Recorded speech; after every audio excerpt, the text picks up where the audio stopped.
What's up, tribe? How you guys doing? Go ahead and hit that subscribe button, and I hope you like this video. This is your review for the Real Housewives. No, it's not. This is not the Real Housewives, child. This is Love and Hip Hop. My bad. Love and Hip Hop Atlanta Season 11, Episode 1. We are back. So, y'all know the first episode is a whole lot of catching up. Let's see what everybody's doing, what everybody has going on. So, the first we see is the update on Spice, right?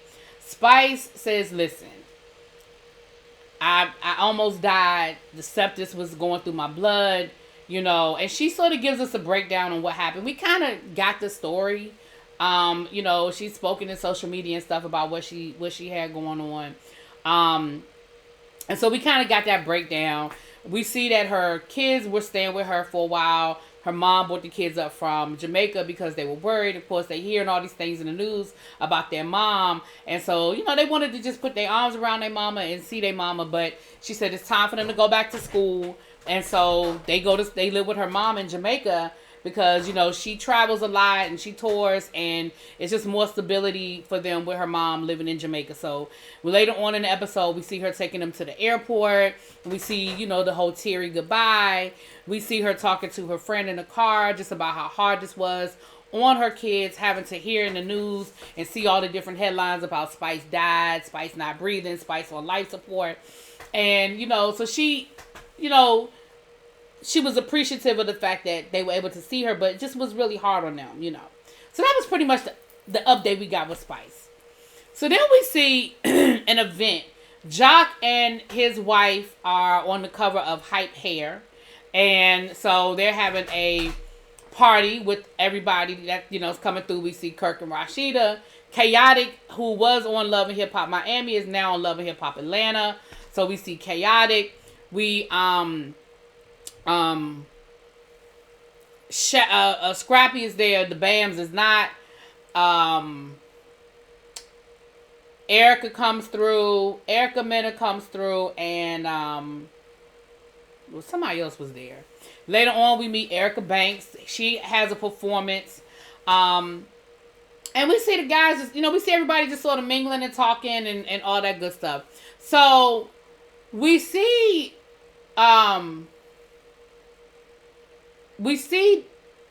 the people trying to talk to Scrappy. We know that Rashida and Erica feel some kind of way about what's going on with Bams and Scrappy. Bambi has filed for divorce, and Scrappy is like, listen, she wants a divorce. It is what it is. I ain't gonna fight her. I ain't gonna beg her. She initiated it, so I'm gonna let her do what she do. I'm gonna let her go ahead and handle it however she feel like she need to handle the situation. But it is what it is. Like, I'm not fighting her.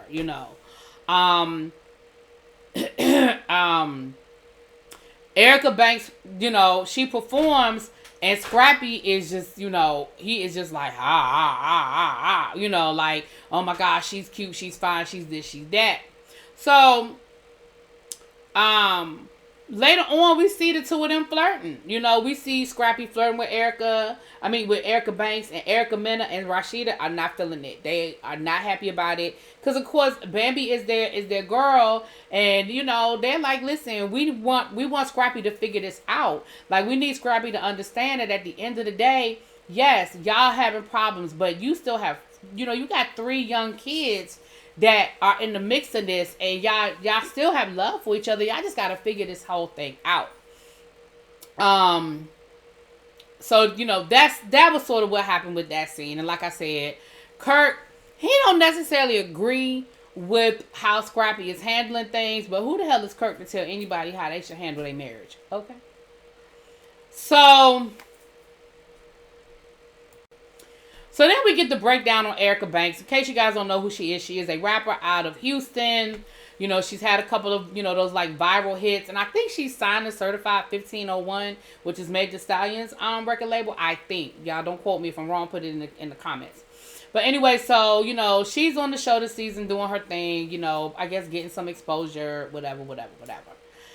So then we see Bambi going to visit her divorce attorney. And, she said, listen, things weren't working. I tried to fight for this marriage.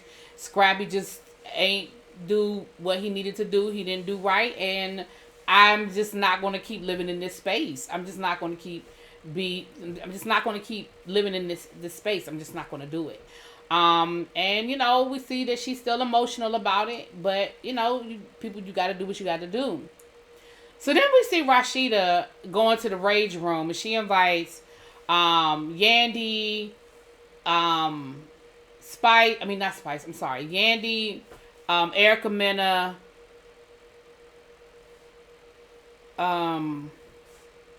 who else was there? Erica Mena, Yandy, Rashida, and we meet the other new member, Jessica White. Now, Jessica White is a supermodel who dated Nick Cannon for many, many years, right? So Rashida says, listen, I got a lot I'm going through, and I know y'all are going through a lot, so we're going to get some of our frustration and some of our rage out. So she printed out pictures of Safari. She printed out pictures of Mendici. She printed out pictures of Kirk. And then she's going to say to Jessica, I didn't know you were coming, but, is there somebody in your life that you would like to, get a little rage out with? And I'm like, girl, everybody know Jessica White and Nick Cannon. Girl, stop it. But of course they hyping it up like they don't know who Jessica is connected to. She was with Nick Cannon for 8 years. We found out later on that she talked about how she was in this relationship with Nick Cannon for 8 years and how, she just found out, that basically she was, she had these miscarriages, and then found out that he had gotten somebody else pregnant, and that she basically was de facto a part of a harem that she not only didn't know she was in, but didn't ask to be in. Okay. That's who else is there. Sierra's there. Her and Eric done broke up, child. They engaged. They were getting married. Then they done broke up. So we're going to get that whole story this season with them. So they go through the whole rage room. They tearing things up. And of course, hers is probably the most emotional because of course she got the whole thing with Safari. And she's just talking about all the things that Safari did to her, and how she's still dealing with, him not being an attentive and active father in their kid's life. So then we see Kirk take Chaotic and Scrappy out on the ATVs, right? They go out on the ATV. They trying to, just kind of talk to Scrappy about what he got going on. And we find out that Scrappy basically been cheating on Bambi, okay? He was on the road on the Millennium Tour, and he started sliding into the DMs of his ex-girlfriend, Diamond. And he was like, y'all know with Scrappy, you got cut between the Disneys. But basically what he said was, yeah, when I was on tour, I had a weak moment. And, we talked, we spent some time together. I don't know if that's code for we slept together. But we spent some time together. But, I'm home now and I want to make things work with Bambi, and she just don't want to work things out, and I feel like she was just waiting for any excuse for us to just stop being together. And I'm like, sir, you had a whole affair. Because even if it wasn't a physical affair, it was an emotional affair, and your whole livelihood is you going out on the road and spending time with people away from your family. And if she can't trust that when you're on the road, you're not falling into temptation, then it doesn't matter if she forgives you. She's not going to be able to trust you. And without trust, y'all ain't got nothing. And for you to be so nonchalant about it, like you don't see what the big deal is, and I just think she was looking for a reason, I think that's a really good reason. You cheated on her again. And with somebody that you once had feelings for, you were once in a relationship with, you can't be mad at her for responding. Like, I'm sorry. Like, I feel like Scrappy was really acting like he don't understand why she mad. He don't understand what the issue is. So then we have Kurt and Rashida have rebranded their bistro. And it's no longer a bistro. It is now a breakfast and brunch spot. And let me be honest with you, that really ain't a bad idea, because if people in Atlanta don't do nothing else, they gonna go to brunch. I'm gonna tell you now. If they don't do nothing else, baby, they are going to go to brunch, okay? And so they were having a tasting, and the menu looked nice. It looked like a really nice, And they got oxtails and grits and fried this and it looked like one of them nice high end brunch spots. Okay, it's probably gonna be $80 for the brunch, and then you're gonna have to. I'm sure they're gonna make their money. Okay, it looked nice. It looks nice. So baby is there, Kurt, Rashida, obviously, Erica is there, Chaotic, Erica Banks and Erica Mena are there. Chaotic is there. Now Chaotic is flirting with Erica Banks. And she actually flirting back, okay? It's not one-sided. She's flirting back or whatever. Bambi is not feeling Chaotic because Bambi feels like that Chaotic is one of these friends that Scrappy been out there running the streets with. And so she feels like Chaotic is a bad influence on Scrappy, or that Chaotic at the very least encourages Scrappy's bad behavior. And she sort of like confronts him about it. But I don't mean no harm, but Scrappy a grown-ass man with 4 whole kids and a wife. He know right from wrong. Chaotic, at this point, if Chaotic can encourage him to act bad, then that's again, your problem still with your husband and not with him. Chaotic is single. At least far as we know. So if he out there running them streets, that's on Scrappy to be like, yeah, this is not what I'm doing. This is not my thing. But I can appreciate that Chaotic handled it very respectfully. He let her say her piece. He let her kind of, vent or whatever. And then he was like, sorry, like, my bad. Like, I didn't know. I didn't have nothing to do with what my brother was doing. Like, my bad. Like, I didn't know I was, my bad. So later on, Bambi sort of opens up to Rashida and Kirk and Erica and let them know that basically Scrappy ain't been paying the bills. They've been splitting the bills 50-50.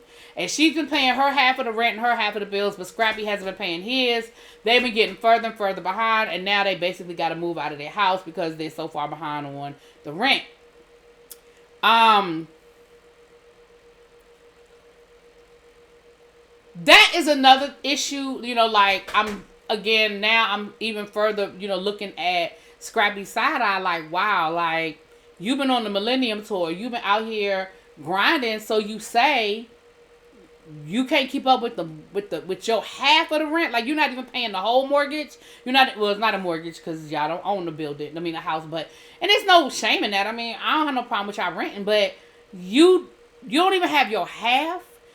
I mean, I'm sorry, like, I don't have I can't respect that. Again, I know it's a reality show and we only getting what we getting, but his nonchalant attitude about sliding into his ex's DMs and them spending time together on this tour, and man, we find out that he has not allegedly been paying his half of the bills, and now his family has to move.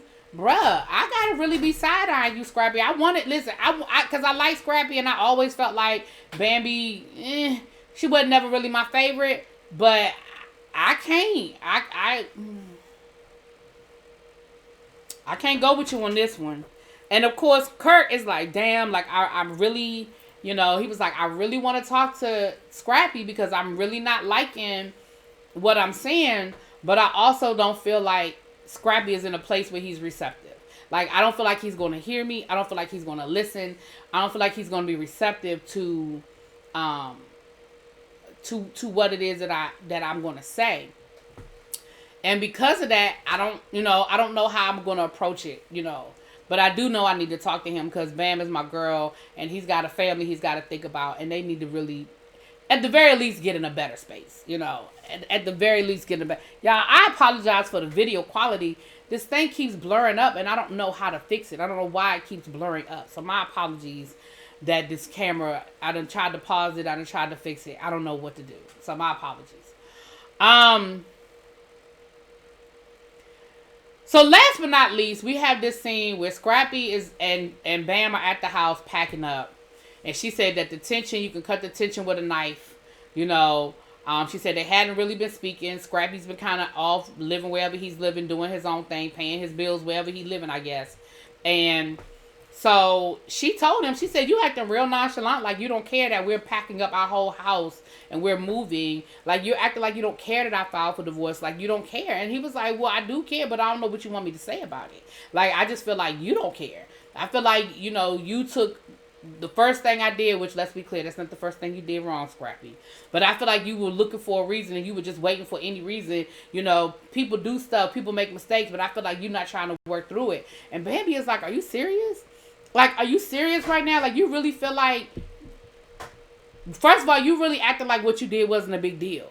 Because now we finding out that it went deeper than what Scrappy was saying. Y'all was talking about hotel rooms and I'm in room whatever. And you was talking shit to Bambi. You were venting to this woman about Bambi, about how horrible of a wife she is and how terrible of a person she is and how horrible she treats you and how bad your marriage is. Like, that's deep, Scrappy. So on top of the fact that you were having an emotional affair, if not a physical affair, you also been talking shit about me too.